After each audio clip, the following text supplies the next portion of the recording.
तस्मै श्री गुरुवे नमः। अखंडमंडलाकारं व्याप्तं येन चराचरं तत्पदं दर्शितं येन तस्मै श्री गुरुवे नमः। श्री कौशिक कुलारविंद तरणे श्रीदेवी राजा प्रियं गोपालार्य पदारविंद रसिकं गोविंद सेवारितं बृंदारण्य बिहारी पादिमुखिलं सिंहासने राजितं वंदे हम जय कृष्ण देशिक गुरु नित्यं कृपा सागरं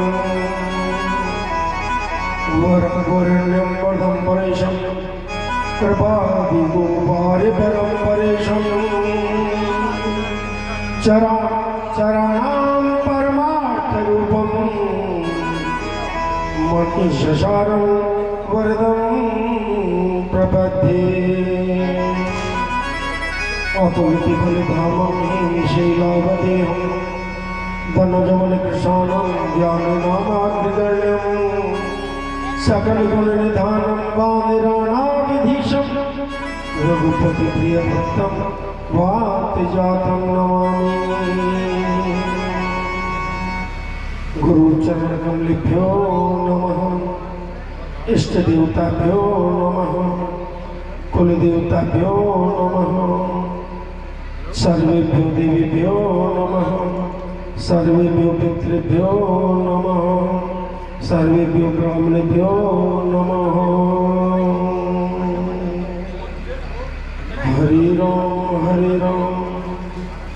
राम राम हरे हरे, हरे कृष्णा कृष्ण कृष्ण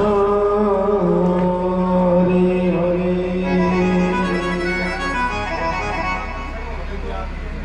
यद्वयं समाख्यातं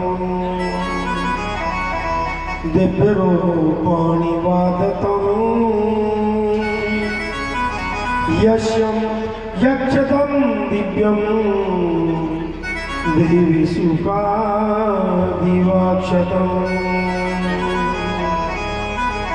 देखिए, कल के प्रसंग में आपको कृष्ण और रुक्मिणी का विवाह बताया था। कन्हैया रुक्मिणी को लेकर के चले गए तो पीछे से रुक्मी गया। आपस में बहुत युद्ध हुआ, लेकिन रुक्मिणी ने अपने भैया को समझाया और समझा करके कृष्ण और रुक्मिणी तीनों वापस आए। आकर के ब्रजवासियों को समाचार सुनाया।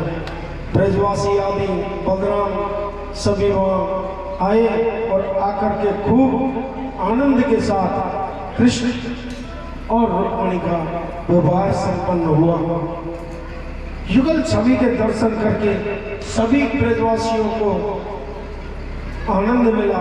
लक्ष्मी रुक्मिणी को बहुत अच्छा लगा कि मुझे देखो गोविंद रूपी घर प्राप्त हो गया, और रुक्मिणी जी गदगद हो गए, आनंद आने लगी। आचार्य सुखदेव जी यहाँ कहते हैं कि कामस्तु वासुदेवासो दग्ध प्राग रुद्रया सता देहोपपतये भूया तमेवान प्रपद्यते। इतनी सुंदर बात कही उन्होंने। यक्षमूलम रुक्मिणी वाचो। देखिए, एक बात आपसे कहूं, कोई भी व्यक्ति हो जब आगे बढ़ता है ना तो उसके शत्रु बहुत होते हैं। जितना पद ऊंचा होगा, जितनी मान सम्मान का अधिकारी होगा, उसके शत्रु ज्यादा ही होंगे। पहले तो देखिए, यहाँ कहते हैं कि दुख में तड़फो मत सुख में भूलो मती, प्राण जाए मगर नाम भूलो मती। मुरली वाले को मन में रिझाते चलो,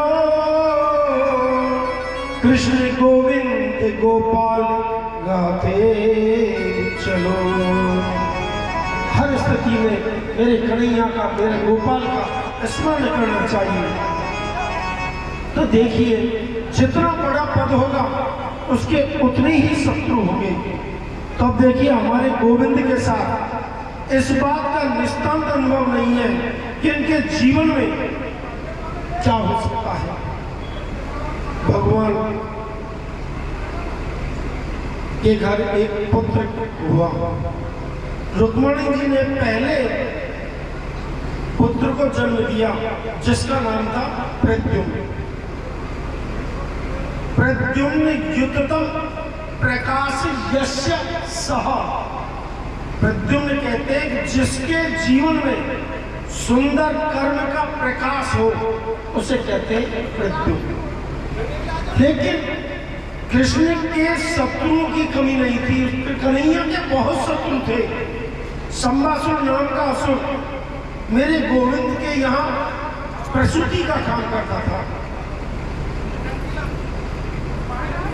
और जब प्रसूति का काम करता था तो वो रुक्मिणी के बच्चे को चुरा करके ले गया और आकाश के मार गया, और आकाश में जाकर उस बालक को समुद्र में फेंक दिया।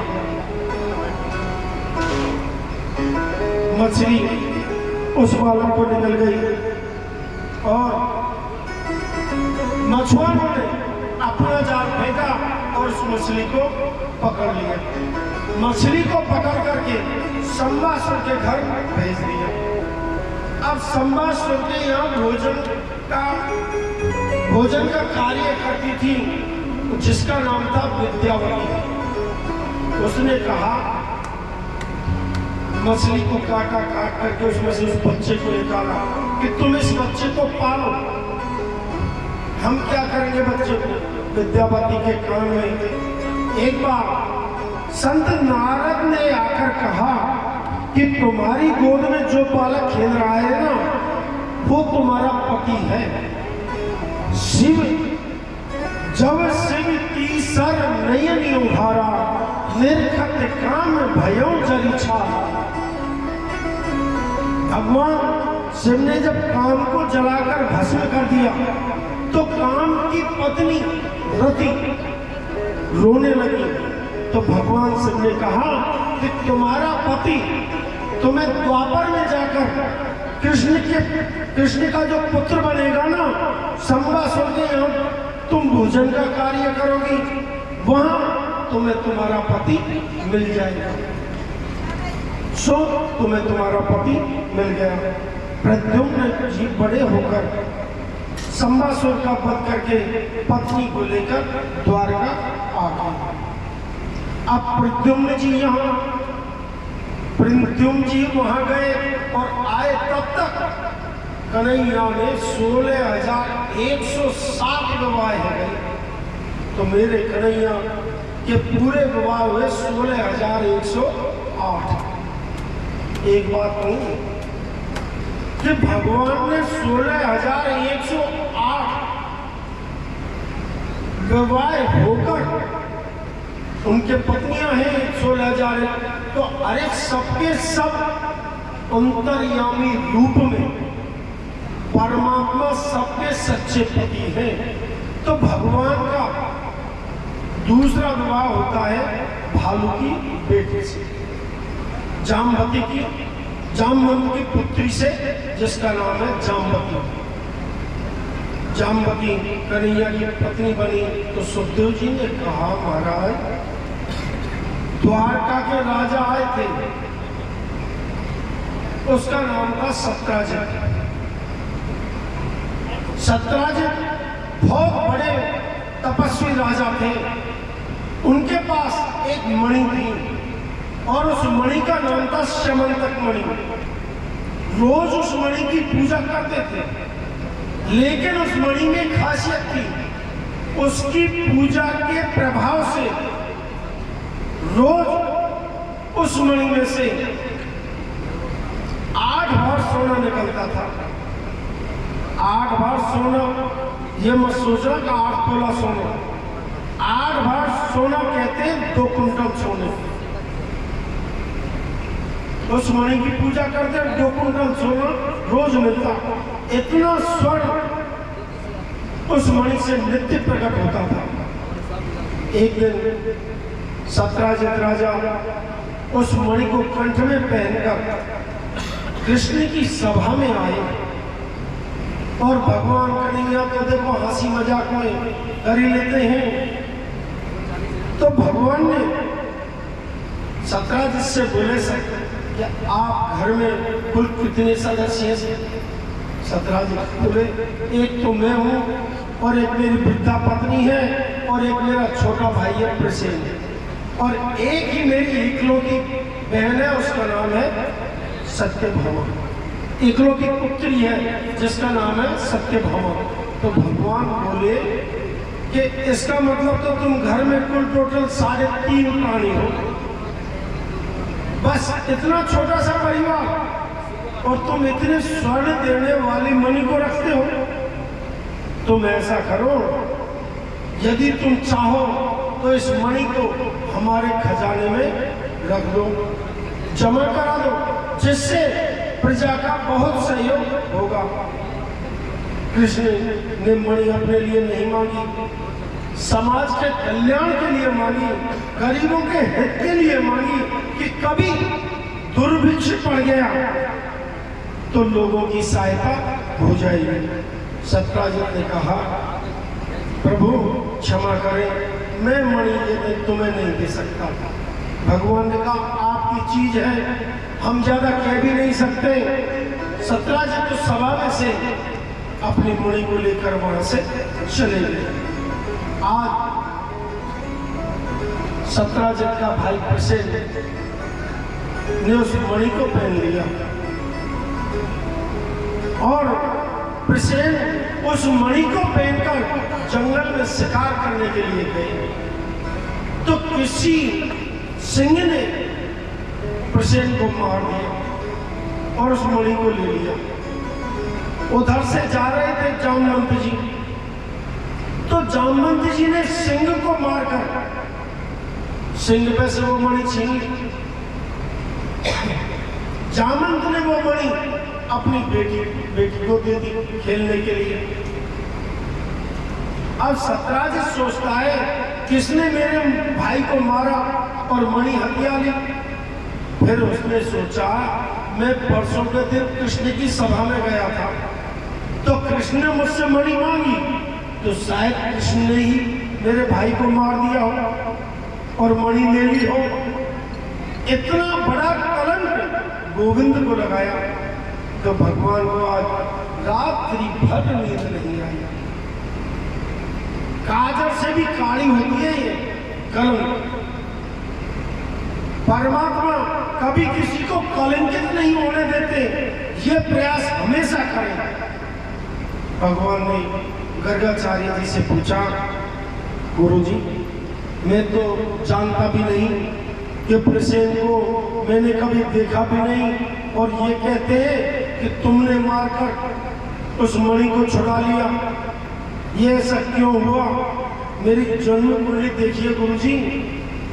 गर्गाचार्य जी ने कहा कन्हैया, तुमने चौथ का चंद्रमा देख लिया होगा कि भादों में जो चौथ आती है, अगर उसको पुरुष देख लेते हैं तो उनको कलंक किसी न किसी चीज का लगता ही है। भगवान 10-5 लोगों को लेकर जंगल में गए। जहां आगे जंगल में गए तो प्रसेन मरे हुए पड़े थे। अब प्रसेन जहां पड़े थे वहीं सिंह के पद चिन्हों के निशान देखिए। अब सिंह के पद चिन्हों के निशान जहां तक गए वहां देखा तो सिंह आगे मरा पड़ा है, और सिंह जहां मरा पड़ा था वहां पद चिन्हों को देखा तो एक रीछ के पद चिन्ह मिले। अब उन पद चिन्हों को देखते देखते गुफा में जा रहे थे तो कृष्ण ने कहा, देखो भाई तुम तो यहां रुको, मैं अंदर जाकर देखता हूं कि देखो क्या है क्या नहीं है। अगर मैं जाकर देखता हूं, अगर मैं 24 घंटे में वापस नहीं आता तो तुम लोग सारे अंदर आ जाओ, फिर देख लेना। अब देखिए मेरे गोविंद जैसे ही गुफा में अंदर गए तो जामवंती आराम से तेन राम नाम का दुपट्टा ओढ़ के सो रहे, आराम से निद्रा ले रहे। जामवंती की जो पुत्री थी वो उस मणि से खेल रही थी। तो जैसे ही उस जामवंत की पुत्री ने कृष्ण को देखा तो वो चिल्लाई, और जैसे ही चिल्लाई तो जामवंत की नींद खुली, और जैसे ही खुली तो उन्होंने देखा कि ये कौन है। तो जामवंत जी कृष्ण को मारने के लिए दौड़े तो दोनों में भयंकर युद्ध छिड़ गए। युद्ध करते करते जामवंत की नस नस ढीली कर दी। जामवंत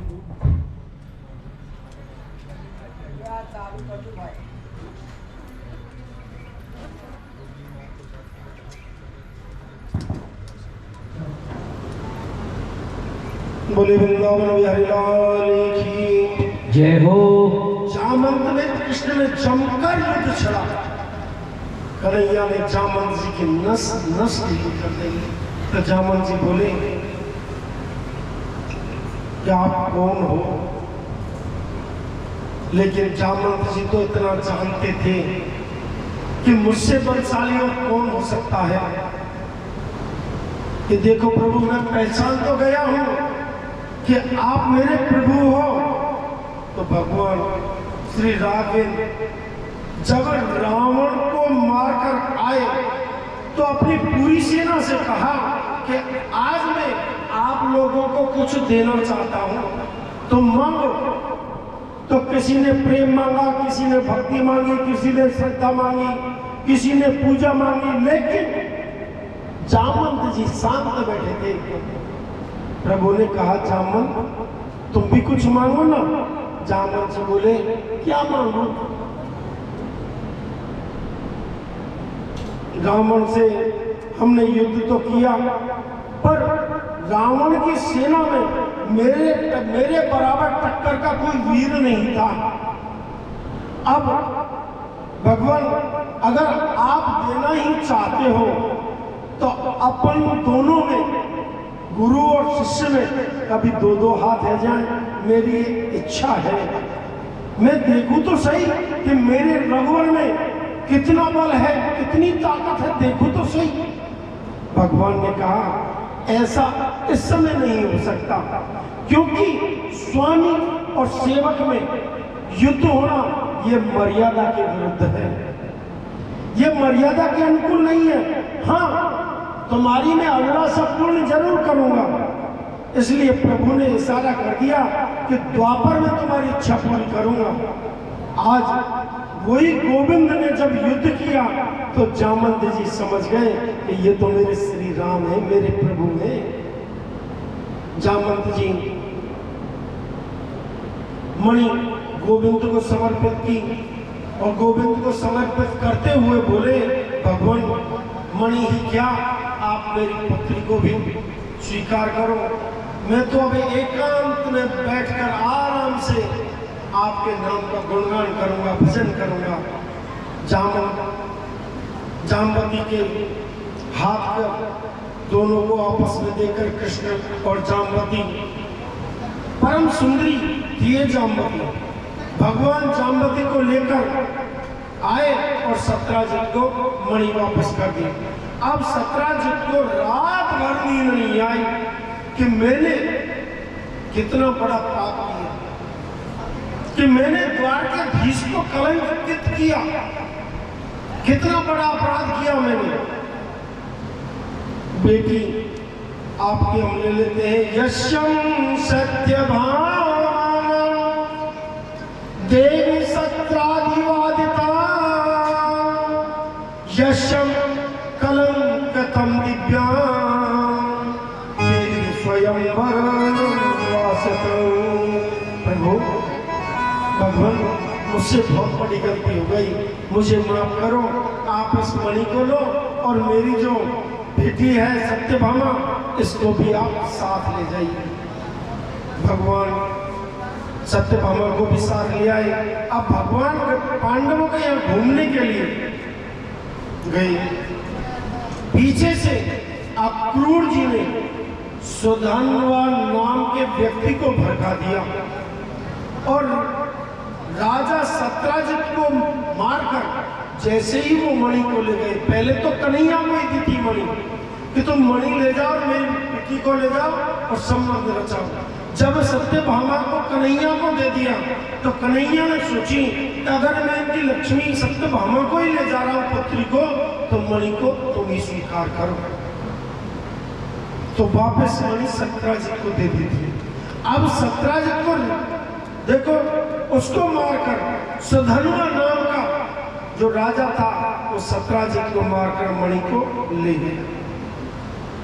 पिता की मृत्यु का समाचार सुना तो सत्यभामा रोती हुई हस्तिनापुर गई और वहां जाकर कन्हैया से बोली, आप यहाँ चौपट पासा खेल रहे हो, अरे मेरे पिताजी को सुधन्वा ने मार दिया और उनसे वो मणि ले ली।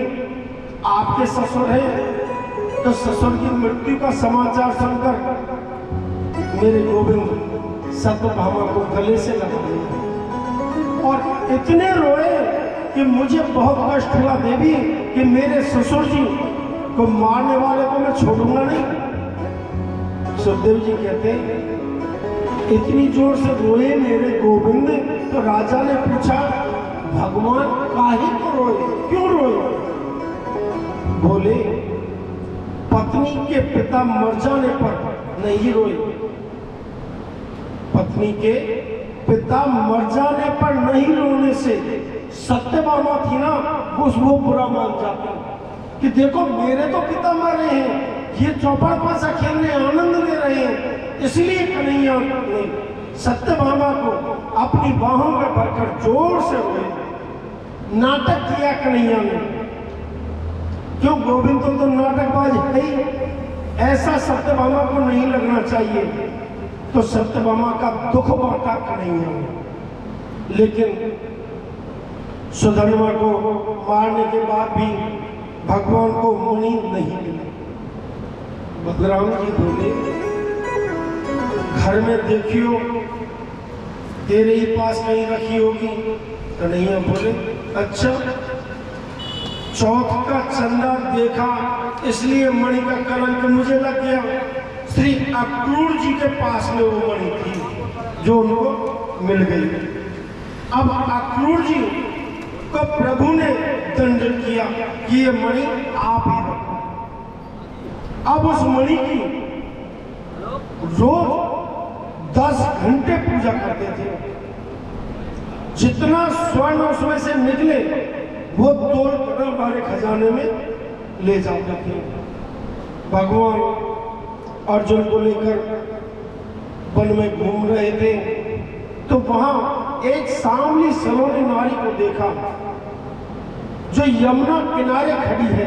परम सुंदरी स्त्री बैठी है, एकदम जैसे जाने समाधि लग रही है। दूर से देखने पर ऐसा लगा जन खड़ी है। जैसे ही पास आए तो कितनी सुंदर थी, वो आनंद के साथ बैठी थी। अर्जुन उस स्त्री के पास गए और जाकर के पूछा, देवी आप कौन हो और इस नितांत जंगल में आप अकेली क्यों बैठी हो?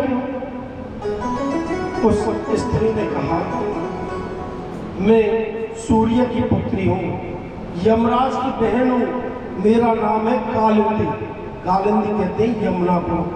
अहम देवस्य सवीन तुर्यम, अहम देवस्य सवीन तुर्यम, हितानि हितम यदि रातमिच्छति, विष्णु वरेण्यम वृद्धम तपेयम्, परंपराणाम मदिनास्तथापि। देखो हम देवताओं की पुत्री हैं, और यहाँ इसलिए बैठी हैं कि हम विष्णु को वरण करना चाहते हैं, इसलिए यहाँ बैठकर हम उनका गुणगान कर रही हैं, उनका भजन कर रही हैं कि कभी न कभी तो विष्णु हमें मिलेगा। यद्यं विष्णोरराख्यातं देवी वासीन बोधता यद्यं धुतं समद्दिव्यं देवी कृष्णाय मे वरम्। मुझे कृष्ण रूप में पति चाहिए, इसलिए अर्जुन इतने में ही बोले, अरे वो तो मेरे रथ में बैठे हैं। अर्जुन ने यमुना का हाथ कृष्ण के हाथ में देकर मंत्र पढ़ दिया। भगवान का चौथा विवाह कालिंदी के साथ हुआ। विंद और अरविंद नाम के ये दो भाई थे, दो राजा थे, दोनों भाई थे, दोनों ही दोनों के परम लाडली बहन थी जिसका नाम था मित्रवृंदा, परम सुंदरी थी। पांचवा विवाह मित्रवृंदा के साथ हुआ। नकुलजीत नाम के राजा थे, उनके यहाँ 7 बैल थे, बड़े यशस्वी बलशाली बैल थे।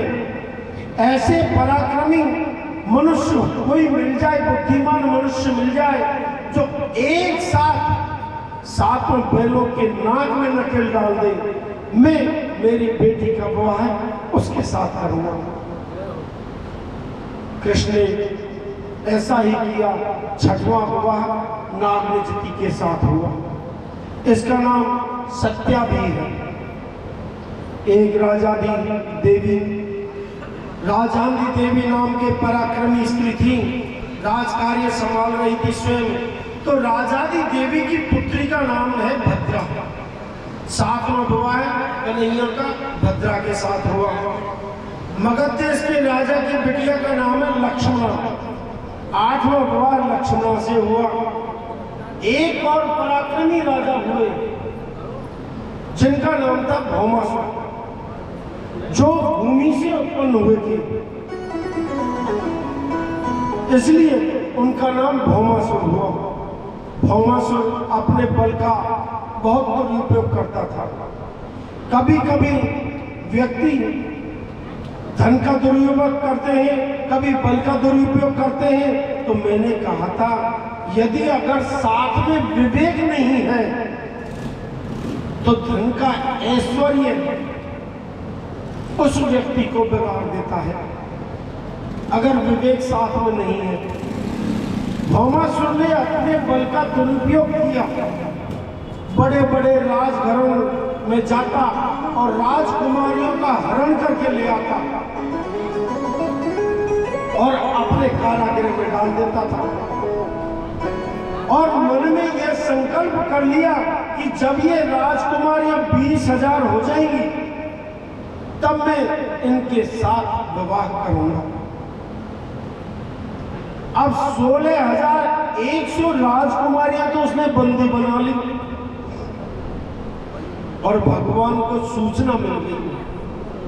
देवताओं ने कहा, क्योंकि देवताओं की माता अदिति के कुंडल और वरुण का छत्र भी उसी ने चुराया। भगवान सत्यभामा को साथ लेकर भौमासुर के पास गए। बड़ा विचित्र युद्ध उनके साथ छिड़ गया। भौमासुर कृष्ण के हाथ मारा गया। मेरे प्रभु ने भौमासुर के कारागृह में प्रवेश जितनी भी 16,100 राजकुमारियों को देखा तो मेरे गोविंद की आंखों से आंसू आ गए। सोचने लगे, अब ये राजकुमारियां कहां जाएंगी? दुनिया का कोई भी राजकुमार इनसे विवाह नहीं करेगा, कहेगा कि भौमासुर के कारागृह में बंदी रही, हम कैसे विवाह करें? इन राजकुमारियों के सामने 2 ही मार्ग थे। इनके माता पिता भी इन्हें स्वीकार नहीं करेंगे, या तो ये कुएं में गिरकर आत्महत्या कर ले, या फिर किसी गंदे रास्ते पर चली जाए। भगवान ने उन राजकुमारियों से कहा, देखो देवियों, तुम्हारे मन में अगर कोई अन्यथा विचार नहीं हो तो आप सबको मैं अपनी पत्नी के रूप में स्वीकार करता हूं।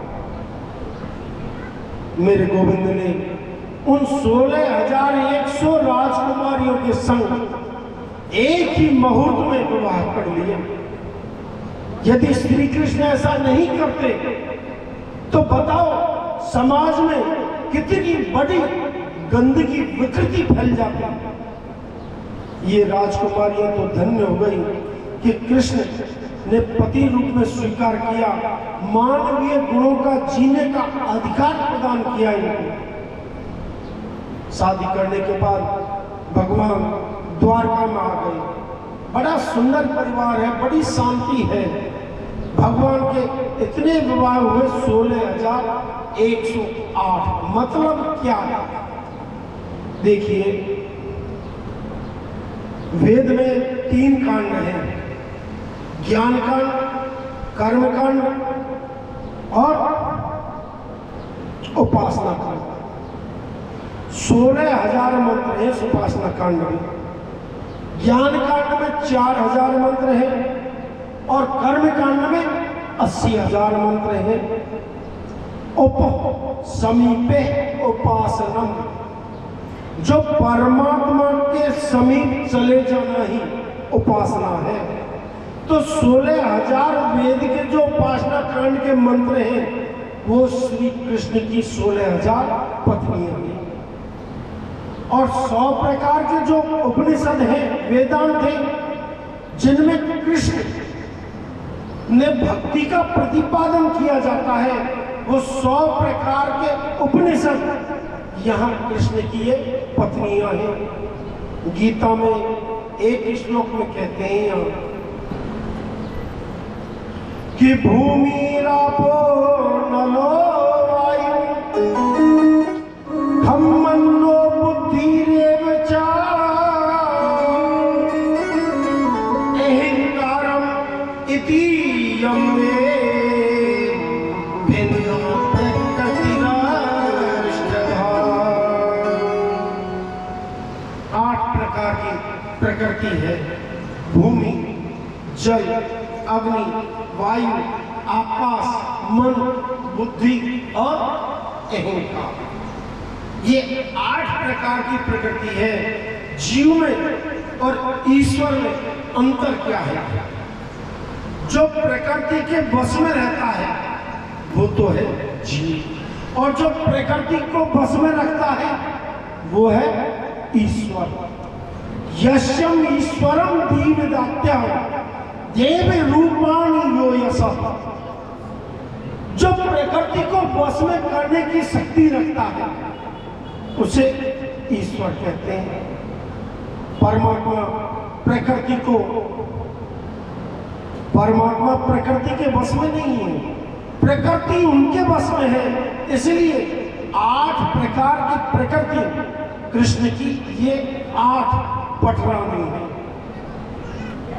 100 प्रकार के उपनिषद कृष्ण की ये 100 पत्नियां हैं। जो वेद के 16,000 उपासना कांड के जो मंत्र हैं वो 16,000 कन्हैया की पत्नी है। इसलिए इसी प्रकार से इनका पूर्ण भाव है कि भगवान के जो बड़े पुत्र हैं वो बड़े सुशील हैं। उनका नाम है प्रद्युम्न। प्रद्युम्न के 2 विवाह हुए, अनिरुद्ध के भी 2 विवाह हुए। एक बात नहीं, देखिए बहुत समझने की चीज है कि श्री कृष्ण के परिवार में, कृष्ण पत्नियों में आपस में प्रेम है। भगवान से तो बारी बारी एक रूठती भी है। और कृष्ण के विवाह को 20 वर्ष हो गए।